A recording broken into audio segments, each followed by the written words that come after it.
Welcome to YoungHollywood.com. What's up, Young Hollywood? It's Michelle Marie, and I'm here hanging out with Wale. Now, last time I saw you was when we were at the album cover shoot for Attention Deficit. Your music has just been creating so much buzz out there. How do you feel about the response so far? I'm excited about it, you know what I'm saying? Like right now I'm at the level where the tastemakers get it, and they've got it for 2 years, and you know there's another level, I don't know what to call the after tastemakers. Then there's the third level of like the mainstream, and that's what I'm trying to break. I'm breaking into that right now. So how do you feel about the success that you've had since I've seen you? I'm never really satisfied. I mean, I know I got a long way to go, and I don't consider myself a mainstream artist at this point. I'm still on the way. What can your fans expect? I know that you have some collaborations with Attention Deficit. You know, we got Bun B on there, K9, got production from Dave Sitek and Mark Ronson and the Neptunes. You know, I think you can expect just a lot of emotion, like detail. You were the house band at the VMAs. You were on the VH1 Hip Hop Honors. I mean, you've really shown the way that you can really just capture the audience, and a huge audience, especially with the VMAs. I mean, that has to have been one of the best experiences you've had. It was amazing, man. It was a lot of pressure, but you know, it was a lot of fun because I was up there with UCB, and it was good camaraderie amongst all the people that we performed with because we would rehearse together. So it was natural. It wasn't really like everything felt like, oh, we're just gonna have some fun. You know, American Rejects, we were just talking, laughing in the back, and me and Cuddy we've been good friends for quite some time. So you really proved yourself. I mean, you carried the show the whole way. Everybody commended you for that. You're on tour with the godfather of hip hop. You're with Jay-Z right now. I mean, you guys have had a long relationship, and you were very close with him. And being with him has to be just amazing. It's an experience, man. I get to learn a lot directly and indirectly, you know, and you know, I get to see him in different environments and see like how he manages, you know, and I had a very important, like, and moving conversation with him.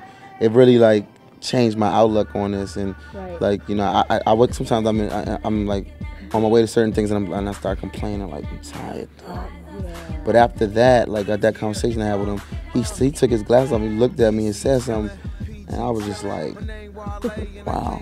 Talk about longevity. Jay-Z's just been around forever, and it's not just his music, but it's his whole being. Has he given you any advice, you know, as an artist, and how to, you know, keep your name out there and stay true to yourself and your fans?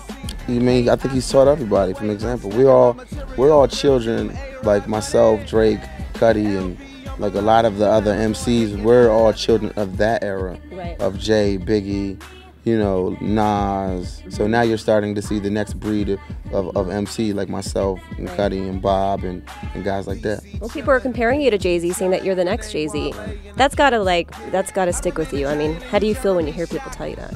You know, our music is totally different, you know, but at the same time, there's a certain honesty in it, and there's a certain integrity that we keep in our music. So it's very similar in that sense. You know, I'm coming in the game by myself, as he did, and you know, a lot of people weren't too familiar with him, even though you felt like you were supposed to be. You weren't, you know, and a lot of people aren't familiar with me. I can still walk down the street, and 90% of people don't know who I am. So I've still got a lot of work to do. But I think it's almost better that way, because absolutely, you know what I mean. Absolutely. I mean, I still like to go to the grocery store and get some oodles and noodles, like without anybody. You know what I mean? So Twitter, is that your #1 priority with the fans? I mean, that's my only means of getting to them, you know, or the shows. I try to run in the crowd a lot, no matter how big the venue is. This is pretty much my life, you know. Pretty much, nothing more, nothing less. How many hours do you spend on Twitter? Nah, I mean, I just feel like laying down, but I don't want to feel like a complete like lazy person. So I'm like, this is work, man. It is work. It's like the new fan mail. It is, right? You know. Did you ever write a fan letter yourself? Never? I wrote a letter to Santa Claus, though. You did? Yeah. What did you ask for?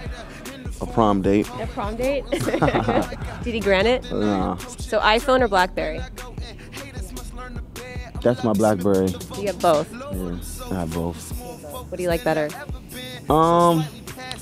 Business, pleasure. I like to play on this. Yeah. You need to download the Young Hollywood app and watch all your videos.